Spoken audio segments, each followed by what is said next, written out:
Desde el confesionario, misericordia o justicia.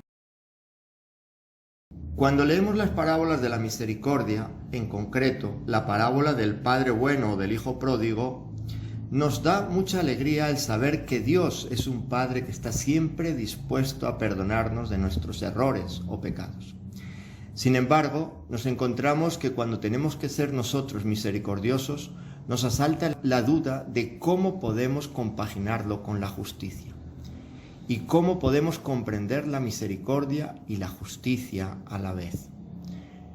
En la bula sobre el año de la misericordia, Misericordiae Vultus, el rostro de la misericordia del Padre, el Papa Francisco ha querido que su pontificado esté marcado por esta virtud y por eso nos dice: la misericordia es la viga maestra que contiene la vida de la Iglesia.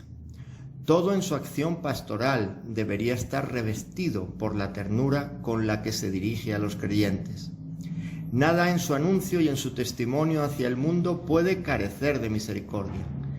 La credibilidad de la Iglesia pasa a través del camino del amor misericordioso y compasivo.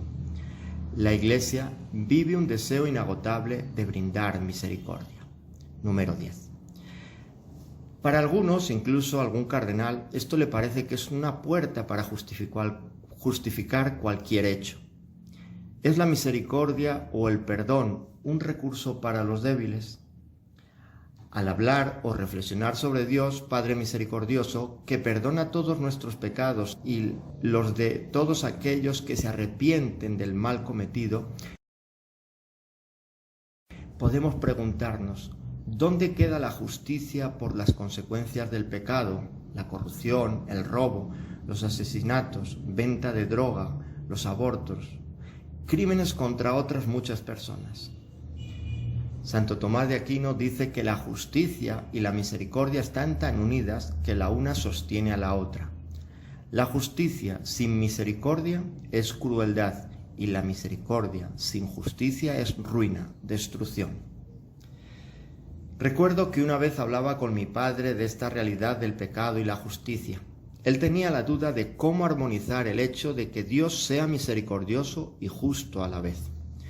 Yo le pregunté: si yo, que soy tu hijo, cometiera algún pecado mortal o grave, ¿serías capaz de enviarme al infierno para toda una eternidad? No tuvo respuesta, porque su amor hacia mi persona le hacía ver que no podría hacer una cosa de tal magnitud. Pero por otro lado le quedaba la duda de cómo podía ser justo a la vez. Jesús nos dice en el Evangelio: si ustedes, que son malos, son capaces de dar cosas buenas a sus hijos, ¿cuánto más no dará su Padre del cielo? El Papa Francisco, en otro momento de la bula, dice: la misericordia no es contraria a la justicia, sino que expresa el comportamiento de Dios hacia el pecador, ofreciéndole una ulterior posibilidad para examinarse y convertirse y creer. A mí me cuesta conciliar en mi pensamiento la realidad de Dios creador, que es bueno, misericordioso con todos nosotros que somos sus hijos, y la realidad del infierno.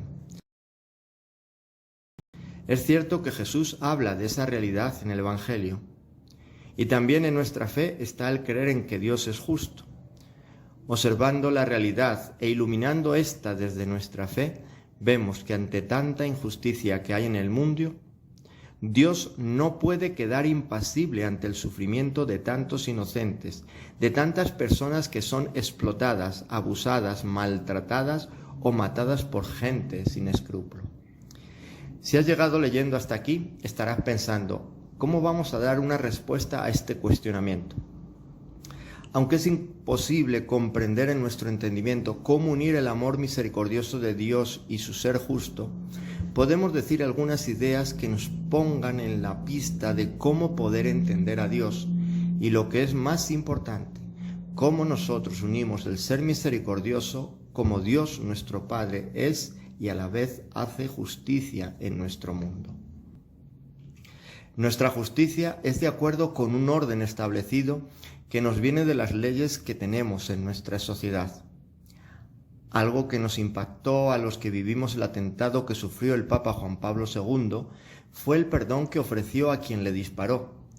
pero no se opuso a que la justicia italiana lo juzgara y lo condenara a la cárcel. El Papa hizo su parte de ser misericordioso, de reconocer y comprender la miseria humana que le llevó a aquel hombre a atentar contra su vida. Su actitud no fue albergar resentimiento en su corazón, ni el deseo de venganza. Por otro lado, quien le disparó cometió un crimen que rompe el orden de nuestra sociedad.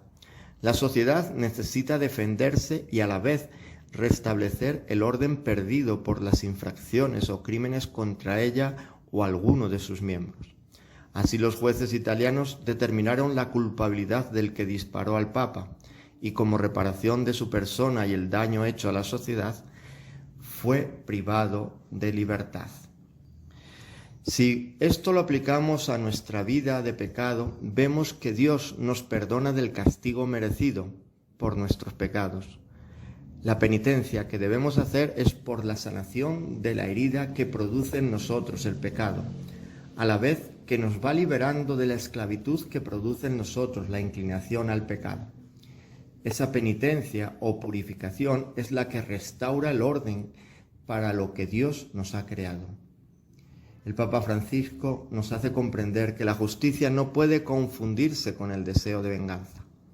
La justicia está en relación con el orden según las leyes y es en consonancia con las leyes que uno puede juzgar la culpabilidad de ciertos hechos y el castigo, reparación o pena que merece.